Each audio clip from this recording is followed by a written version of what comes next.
You may think it's easier to negotiate for others, and you might be right. Negotiations don't just happen in the boardroom. They happen in everyday life. I'm Susie Tomenchok, expert negotiator, author, and TEDx speaker. I'm glad you're here. I'm going to show you the art of negotiation without manipulation so you can level up, know your worth, and adopt a negotiator mindset. Let's go. I am so happy that you made the choice to be here today because this is an important topic. It's important because it's going to inform how you look at other people who are negotiating. And it also gives us a little bit of intel in how we can help ourselves. So this whole idea of advocating for others, being able to see it from the outside is really true. It's backed by research that we find it easier for us to advocate for somebody else, to get behind their value, to help them say, yes, of course, move forward. Or we say, hell yes, of course, move forward. We can find that language for somebody else. We can give them these words that are really strong. We can help them find the frame that's going to be the best for them to move forward. And sometimes that's unavailable to us, but we can do it for others. And the reason that's true is we don't have a dog in the fight, or we're not going to lose anything. It's not personal. It's harder for us to understand and see our own value. You can see that in our everyday. We often look at ourselves and downplay. We all do. Downplay what value we have. And we don't celebrate the value we have. We don't think about, oh my gosh, I was really good at presenting in this meeting and I really deserve what I make. How often do you say that to yourself? We don't understand that, but we will easily look over at a colleague or a leader that we admire or respect, and we'll watch them. And if somebody asks them, do they deserve what they make, or would they deserve a promotion? We would be like, absolutely. We can see the value that they bring. And so without that value, we look at everything kind of from one angle. When we're on the outside, we can see it from a lot of different dimensions, and we don't have emotion involved. That's really the key. When we're advocating for ourselves, there's emotion that sends us down a different track, or it brings additional verbiage into our head that tells us that maybe it's not the right time, or why do you think you're worthy of this?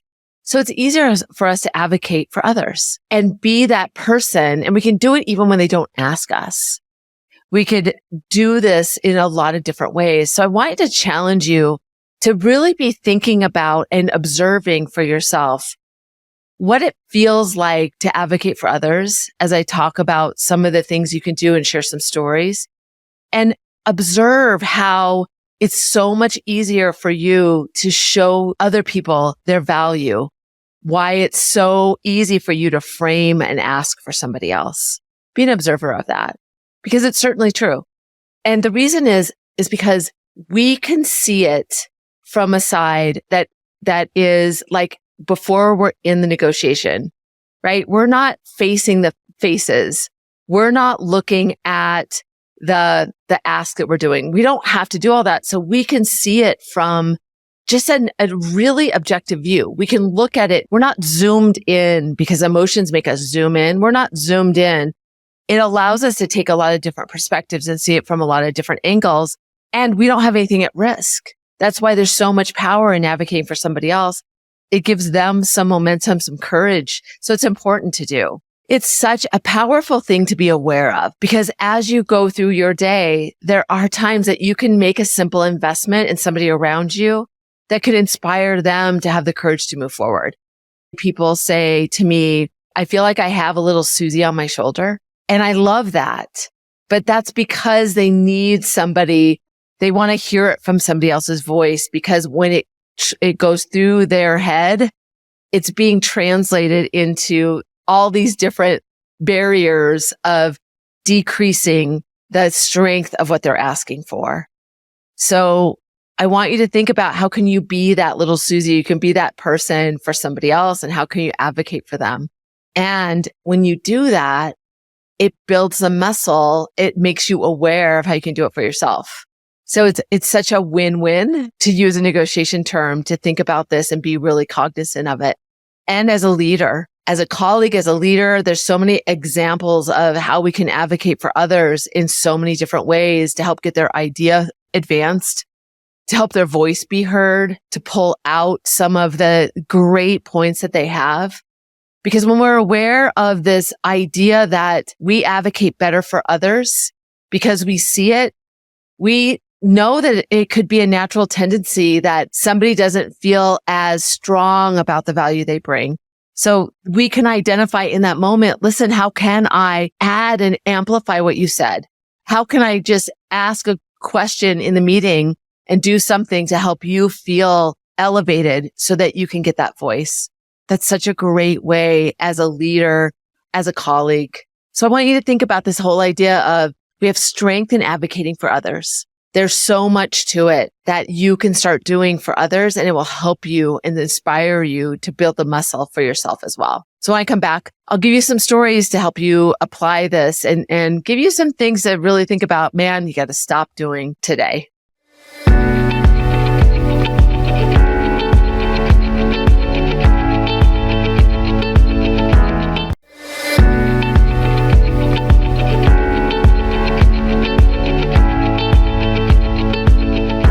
So let me talk a little bit about this concept. I'm going to give it from the reverse angle so that you can see the limitation that people have when they negotiate. So a friend of mine is an entrepreneur, and she was putting forward a proposal to a new client, and she wanted me to look at it. She showed me her math, and her math was her hours times her rate equals what it was. And it was so interesting because there's so many additional factors that go into your experience, into the hour. It's not just an hourly. And so it was fascinating to talk through how I saw it. And even saying to her, what do you think this big company would pay? What value will it bring? And at the end of our conversation, what we found was we believed that through the research that we did, that the client would pay tens of thousands of dollars for the service she was going to provide. And she was going to bid it at a few thousand. And the problem with that is when people get something that's a lot less, they think that the value is less. So we're decreasing our value.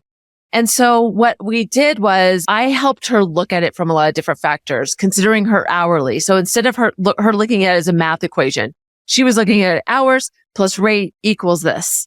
But when you think about it's not just hours, it's prep time and the things that you'll do after the sessions. It's also the experience that you bring, some of the training that you bring. So all of that should be factored into the value of the product that she has. So she wasn't looking at it from the right perspective.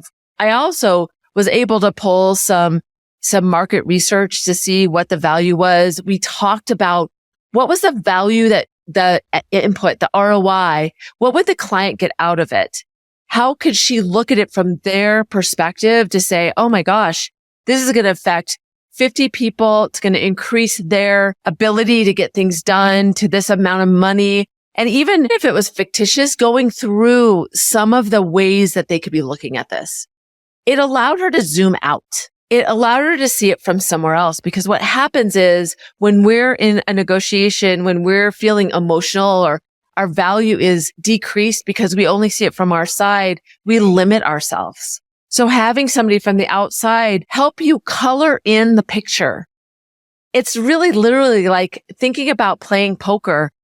The reason that it's so hard to know whether to bet or go higher is you don't know the other people's cards. So even imagining what everybody could hold around the table allows you to get a little bit more confidence about your value. And we often, outside of a poker game, we often are our own worst enemy because we decrease our value. Where I can see her value so black and white. I can say, oh my gosh, you are really good at this. I can see that. So I can be really gregarious for her. Having that outside entity allows that person to expand their view, and you're advocating for them. You're helping them understand their value. I also look at this from, I've been working with a leader. She's a senior leader. She has a huge organization, and she's honestly just conflict avoidant. And so she often doesn't like to delegate. And the reason she doesn't like to delegate, we were talking about it, is because some of the things she delegates, she doesn't like doing, but it's really something at her level she shouldn't be doing. So I would help her by seeing it from a lot of different places. Like as a leader, you need to be playing your position. You need to be playing your level. You need to be always thinking about how you need to see the world, how you need to look at the business, how you need to look out. And some of those things you shouldn't be doing. But she was getting in her way because she was looking at it from her perspective. And it might have been that earlier in her career, when somebody had her do that, it didn't feel good. So there's a lot of factors that get in our way, the math that we do in our head that inhibits us from seeing our position. I helped her advocate for herself by understanding it from a lot of different perspectives. And it was so powerful for her to see that. And the other way I see it happening all the time, I was watching a team look at their strategy for the upcoming year. I work with a lot of organizations that we do this. And so a lot of times I'm just an observer in the room, and everybody was talking and giving these ideas. And there's this one guy, his name is Mark. And through all the conversation, there was this one little piece where he threw out this idea, and he is just not that boisterous, but I realized it was a really good idea. And I just inserted myself and said, hey, Mark, can you say that one more time? I want to make sure that I understand this. And so Mark said it again and framed it. And so I got the attention of everybody to think about that. And what it did was it made people click into what he was saying and understanding that was a really good point. It was so good that it really pivoted the whole conversation and made everybody's mindset see different. And what was happening was people were not paying attention. As a leader, as a colleague, it's really important to think about the conversation in the room and how can you advocate for somebody that may not be making their point in a way that they can, that they should, that they could. So I want you to think about all these examples and stop getting in your way. What you need to do is be able to just stop limiting yourself. When you see and hear yourself start to say, well, I'm not going to ask for that. I'm not worthy. I don't have enough experience. Stop. On the second one, when I was talking about the woman that didn't want to delegate something, stop when you hear the voice justify why you don't want to do that. And then the third is stop just moving forward without allowing other people, especially when you have influence, stop just letting that not happen, not seeing it. So be really intentional. So stop allowing these things to get in your way. I'll give you some tips when we get back.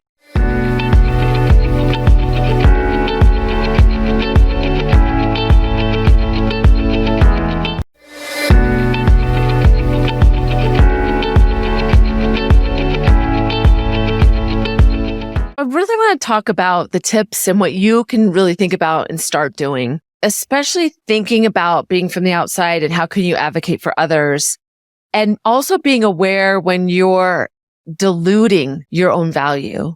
So start being aware of what's high stakes for you and what automatically comes into your head. But also as advocates for others, having situational awareness to help it advocate for others because it's easier. So have courage around that, because when you advocate for others, you understand that value that it has. It helps you to also understand that you have that too. So 3 tips when you're advocating for yourself, when you're asking for something that feels just a little bit outside of what you deserve, or you find yourself immediately when you decide to ask for something else, finding all the excuses why, start getting some support. Get a coach from the outside. It doesn't have to be somebody that is trained in negotiation, but get somebody that can see it from the outside, not necessarily your partner because they have an active role in advocating for you. You want to have somebody that can help you zoom out and see it from a lot of different angles, understand your value. Start doing that so that you can then start bringing that value up. And when you do that, start to recognize and celebrate the value that you bring. Start noticing that around you. When you do a great job on a project, take time to give yourself the accolades that you deserve and recognize your value. That allows you to kind of keep the tank full and understand that. So that's the first one, is really thinking about coaching and getting somebody from the outside to help you see it. And really the second one is understanding that your value is something like a tank of gas, that you have to always be cognizant of making sure it's higher. The higher, I don't want you being overconfident or cocky about it. I see that work against people, but when you can really understand your value, that keeps that tank high. So that when you have to ask for something, you don't have to do a lot of research around or pull up why you are valuable for that role. The other is being really aware, like in that example I gave about Mark not speaking up. Be really intentional in meetings, especially when you hold influence, that you can allow somebody's voice to be heard, to repeat what they said, to say, oh, wow, that was a great point. I want to restate that in the way I heard it. It's not taking it, it's helping people around understand it as well. How can you understand the value and the things that get in your head and really celebrate that value for you? And then how can you do it for others? How can you be a coach for somebody else? When somebody tells you that they are going to advocate for themselves and ask for more money, ask them if you can help them. Think through it. That will give you the optics to understand what are some of those barriers that get in the way. Can help you really see that for other people. And while you're helping them, you're helping you by understanding the power of that zooming out and looking at it from a lot of different perspectives. It's like when I look at something that's high stakes that is coming up for me, having that ability to go to the balcony and consider the best case scenario, and even saying like, say this to somebody, what is impossible? What feels impossible in this scenario for you? And allow them to imagine what that could be. Think of the power that gives somebody to allow themselves to think outside. And that gives them a little bit more room to then come a little bit down. That woman that was looking at it hourly, having her imagine something that was completely absurd might give her the words to be okay with the thing that's in the middle of those two. There's so much power in that. Something to consider about, and how can you be that person for somebody else to zoom out, see it from a different perspective, and really understand the value that you bring. It's great that we advocate so well for others. And what's great about it is that when we do that, it gives us the practice and it helps us see it in other people so that we can see it in ourselves. And we don't ever turn that down for ourselves. We may have that self-doubt.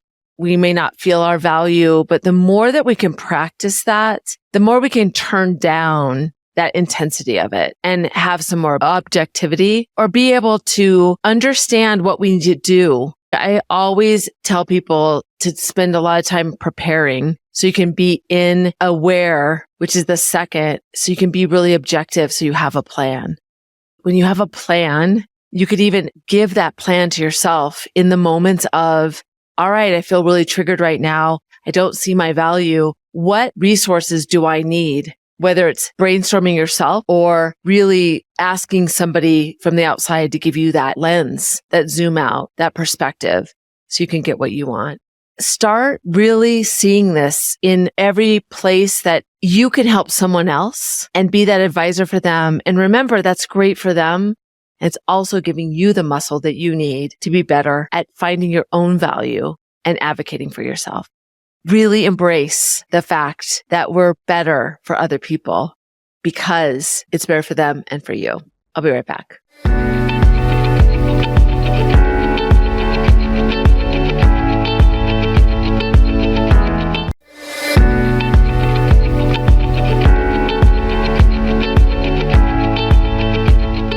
When we adopt a negotiator mindset, it's allowing us to see negotiation all over the place and not just us against something else to get what we want.